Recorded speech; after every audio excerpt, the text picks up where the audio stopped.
প্রিয় দর্শক, প্রীতি নিন, শুভেচ্ছা নিন।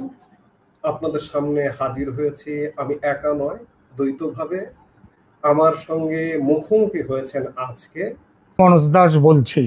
সারা বিশ্বের মিডিয়া, বিশেষ করে সোশ্যাল মিডিয়াতে ঝড় তুলেছে একটি খবর। ভারতের প্রধানমন্ত্রী নরেন্দ্র মোদীকে কি চীনের সাংহাই কোঅপারেশন অর্গানাইজেশনের সম্মেলন শেষ হওয়ার পর তার ফিরে আসার দিন তাকে কি হত্যা করার চক্রান্ত হয়েছিল? খবরটা কয়েকদিন আগে কানে এসেছে, চোখে পড়েছে। সত্যি বলতে কি গুরুত্ব দিইনি, ভেবেছিলাম গুজব। রাজনৈতিক নেতাদের ব্যাপারে অনেক সময় এরকম গুজব ডালপালা মেলে ছড়িয়ে পড়ে। যেমন ধরুন, চীনের রাষ্ট্রপতি শি জিনপিংকে যে গত কয়েক বছরে কতবার বন্দি করা হয়েছে কিংবা মেরে ফেলা হয়েছে সারা পৃথিবীর মিডিয়ায় তার ইয়ত্তা নেই। ভেবেছিলাম মোদিকে এই হত্যার ষড়যন্ত্র তেমনই একটি গুজব। কিন্তু গুজবেরও তো একটা শিকড় থাকে, ইতিহাস থাকে। সুতরাং একটু মাথা ঘামানো বোধহয় অনুচিত নয়।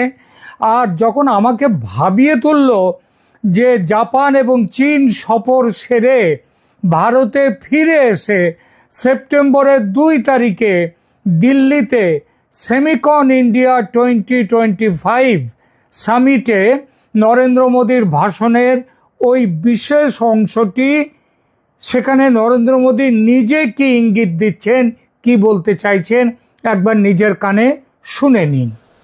चीन की यात्रा करके वापस लौटा हूँ।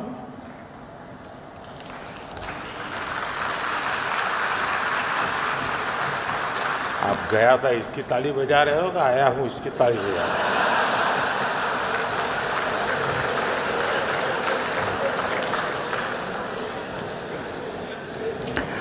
তিনি বললেন, কাল রাতেই আমি জাপান ও চীন যাত্রা শেষে ফিরেছি। সমবেত জনতা করতালি দিলেন তার এই কথায়। সেটা দেখে তিনি বললেন, আমি গিয়েছিলাম তার জন্য তালি দিচ্ছেন, নাকি ফিরে এসেছি তার জন্য তালি দিচ্ছেন?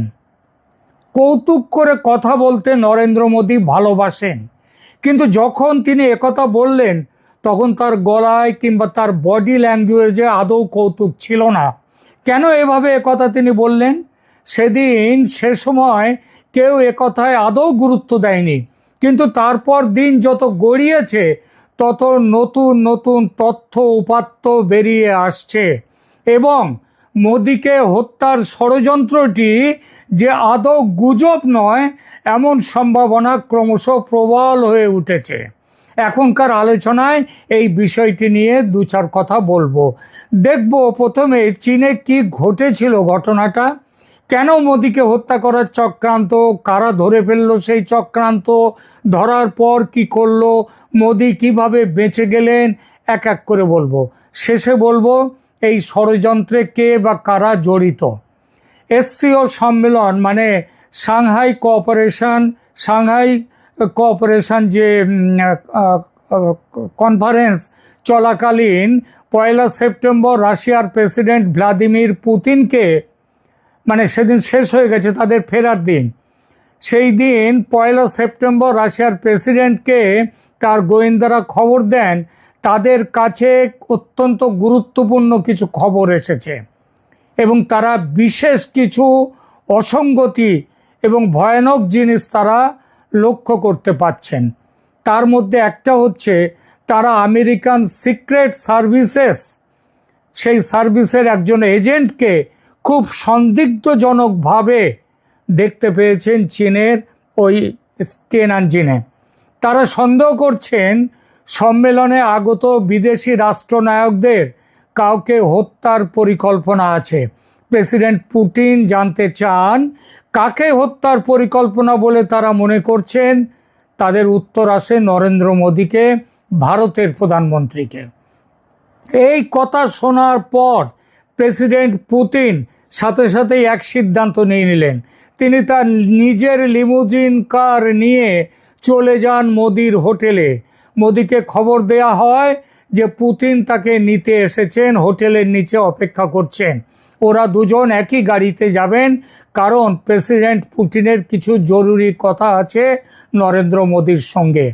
সেখানে প্রেসিডেন্ট পুতিন প্রায় 11 মিনিট মোদির আসার জন্যে বসে থাকেন তার গাড়িতে। তারপর মোদি এসে ওঠেন পুতিনের গাড়িতে, পাশাপাশি বসেন দুজন। মনে রাখতে হবে সঙ্গে কোনো দোভাষী নেই কারো সঙ্গেই, কারণ কারোর সাথে তো নরেন্দ্র মোদির সাথে মিটিং করার কথা তো আগে থেকে ছিল না। তারা বসে বসে করলেন কি, ভাঙা ভাঙা ইংরেজিতে কথা হতে থাকলো দুজনের। গাড়ি চলতে শুরু করলো। দুজনে একসঙ্গে এক গাড়িতে ছিলেন প্রায় 45 মিনিট। এই যাত্রা কেন? কেন পুতিনের লিমুজিন গাড়ি তো মোদিরও ছিল? এর দুটো কারণ। এক, হত্যাকারীরা টার্গেটে রেখেছিল নরেন্দ্র মোদির লিমুজিন। পুতিন নিজে গাড়ি নিয়ে এসে সেই টার্গেট নষ্ট করে দিলেন।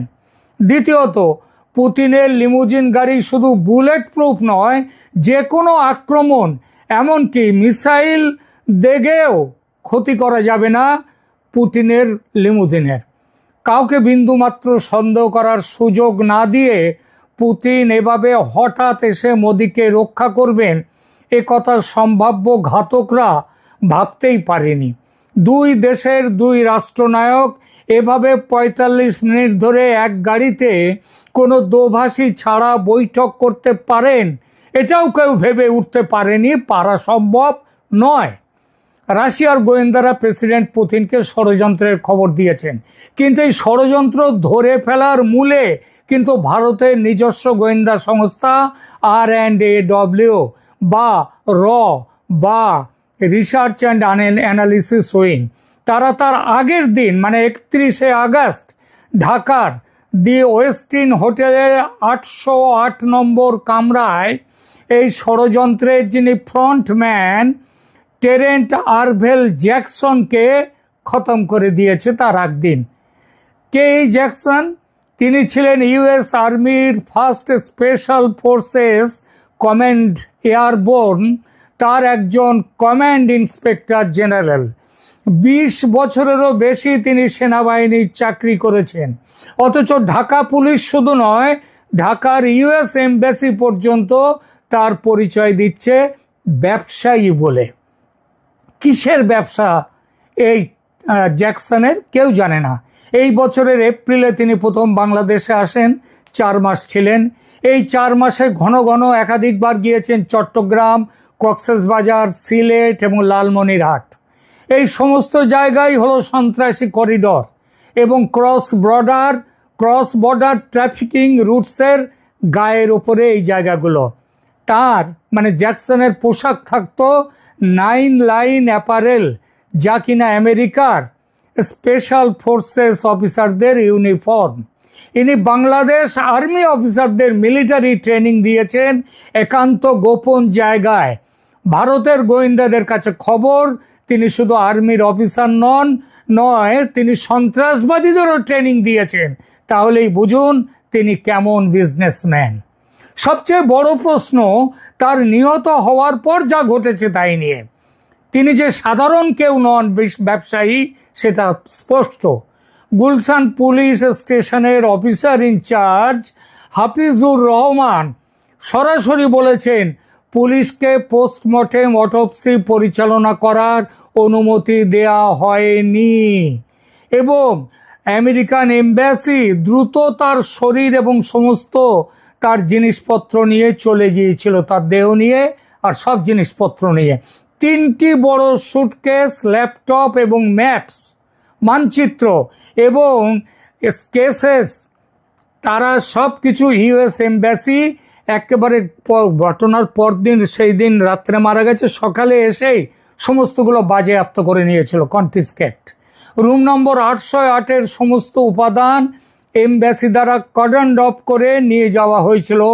এক ওয়েস্টিন কর্মচারী বলেছেন এমবাসি অফিসিয়ালরা আসার পর কর্মচারীদের এই বিষয়ে কাউকে কিচ্ছু বলো না, এই নির্দেশ দেয়া হয়েছিল।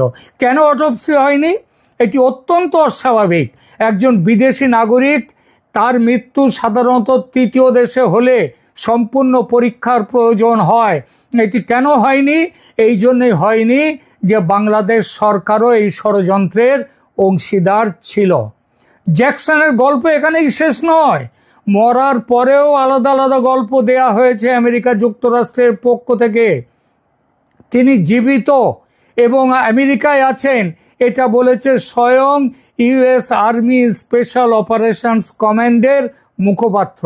এই মুখপাত্র আরও বলেছেন যে সমস্ত সার্ভিং পার্সোনেল তাদের সমস্ত হিসাব রয়েছে এবং তারা উপস্থিত রয়েছেন তাদের নিজের জায়গায়, এবং জ্যাকসনও তার মধ্যে একজন, অর্থাৎ জ্যাকসন বেঁচে আছেন। অথচ জ্যাকসন যে মরে গেছে এটা সবাই জানে, সারা পৃথিবী দেখেছে। এই বক্তব্য ইউএস আর্মির। এই সব কিছু মিলে একটা প্রশ্ন তুলে দেয়, তাহলে গোপনে ভয়ঙ্কর কোন মিশনে ছিল জ্যাকসন? ভারত ও রাশিয়ার গোয়েন্দাদের মতে তার অনেক দিনের অনেক মিশনের মধ্যে সবচেয়ে বড় মিশন ছিল মোদিকে হত্যা করা, এবং গানম্যানও ঠিক হয়ে গিয়েছিল, গানম্যানও চীনে চলে গিয়েছিল, তার কাছেও বন্দুক এসে গিয়েছিল এবং স্পষ্ট তাকে মারার জন্য তৈরি হয়েছিল। কেউ প্রশ্ন করতে পারেন, মোদি তো ট্রাম্পের বন্ধু, ট্রাম্প কেন মারবেন মোদিকে? প্রশ্ন ট্রাম্পকে নিয়ে নয়, এসব চক্রান্ত করে সিআইএ। তারা নিজের দেশের প্রেসিডেন্ট জন এফ কেনেডিকে হত্যা করেছিল, এই সিআইএ করেছিল নিজের দেশের প্রেসিডেন্ট। মোদি তো কোন ছাড়, মোদি তো ভারতের প্রধানমন্ত্রী। এই দাবি সিআইএ যে মেরেছিল জন এফ কেনেডিকে, এই দাবি খোদ আমেরিকার এক বড় অংশের মানুষের, যার জন্যে ট্রাম্প বলতে বাধ্য হয়েছিলেন তিনি ক্ষমতায় এসে এই বিষয়ে যত সিক্রেট ডকুমেন্টস আছে সব ডকুমেন্ট বার করবেন, এবং বার করে দিয়েছেন। 63,000 পৃষ্ঠার ডকুমেন্টে নতুন করে কিচ্ছু জানা যায়নি। কত পৃষ্ঠার রিপোর্ট? 63,000 পেজেস। কিন্তু প্রশ্ন, তার জন্য বাংলাদেশে এসে প্ল্যান তৈরির প্রয়োজন কি? আরও তো দেশ ছিল আশেপাশে, দেশ আরও ছিল বটে, তবে সেসব দেশের সরকার তো বাংলাদেশের ইউনূস সরকারের মতো আমেরিকার চাকর হয়ে যায়নি যে যা বলবে আমেরিকা তাই শুনবে। জ্যাকসনের দেহ পোস্টমর্টেম ছাড়া, তদন্ত ছাড়া উড়িয়ে নিয়ে যাওয়া হলো আমেরিকায়, অন্য কোনো দেশ মানত এটা? মানত না। তাছাড়া বাংলাদেশের ঘোরতর শত্রু মোদি, আবার বাংলাদেশ নিজে আবার এসসিওর মেম্বার নয়, তাই তার অ্যালিবাই ছিল পরিষ্কার যে বাংলাদেশ কেন জড়িত থাকবে, বাংলাদেশ কোত্থেকে আসবে। তবে বাংলাদেশ যে এই চক্রান্তের অংশ তার প্রমাণ মিলেছে আজ থেকে 2 দিন আগে। ঢাকার শেরাটন হোটেলে অস্বাভাবিকভাবে মৃত্যু হয়েছে পাকিস্তানের গোয়েন্দা সংস্থা আইএসআই এর এক এজেন্টের। এরপরে আর সন্দেহ থাকে কি? শেষে বলবো, চীন এই ষড়যন্ত্রে যুক্ত ছিল কি না। চীন যে ষড়যন্ত্রে যুক্ত ছিল না তার অনেক রকম কারণ আছে। বড় কারণ এই জন্যই যে চীন নরেন্দ্র মোদীর মৃত্যুতে কোনোভাবেই লাভবান হতো না। নরেন্দ্র মোদীর ভারতের সঙ্গে চীনের ব্যবসা সমান তালে চলছে, এমনকি যুদ্ধ, সীমান্ত, সমস্ত গোলমাল নরেন্দ্র মোদী থামিয়ে দিয়েছেন 2 দেশে। তাছাড়া চীনের মাটিতে এমন কিছু ঘটলে বিশ্বব্যাপী দুর্নাম হতো চীনের। তবে আমেরিকার প্ল্যান যে চীনকে জড়িয়ে নেওয়া ছিল সেটা তো বোঝা যায়, কারণ ঘটনা চীনের মাটিতে ঘটলে আমেরিকা বলতে পারত যে চীনই করিয়েছে এই ঘটনা। সুতরাং চীনকে জড়াতে পারলে আমেরিকার সব দিকে লাভ। সেই জন্যই এসসিও বৈঠকের শেষ হয়ে যাওয়ার পরেই এই ঘটনা ঘটাবার চেষ্টা চলেছিল। আমাদের সৌভাগ্য যে নরেন্দ্র মোদী তিনি সুস্থ আছেন, তিনি ফিরে এসেছেন, এবং আগামী দিনেও এই সব ষড়যন্ত্রের শোধ যে তিনি তুলবে সেটাও নিশ্চিত। এখনকার মতো এই পর্যন্ত, ধন্যবাদ।